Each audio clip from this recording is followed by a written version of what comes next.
你吃得完吗？快点倒！那我把这箱竹笋全倒了啊！哎，我妈这么多吃得完吗？婆婆叫我倒的，等一下她回来不够吃，你负责啊！是你听错了，她平时也没吃这么多。快点倒！哦，快点帮我把这箱竹笋都打开。好，倒！好。阿伟，我今天家里停水了，我这个头啊几天没洗了，还好有你帮忙。没事，举手之劳嘛。对了，我儿媳妇在家里做竹笋炒肉，去我家一起吃走。真的很好吃吗？那肯定啊，走。好。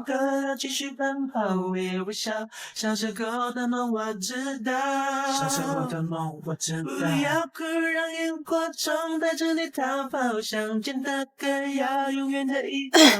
这么多，应该够吃了。我先尝一口。哎呀，这竹笋这么好吃啊？那肯定啊，这是原味糯米笋。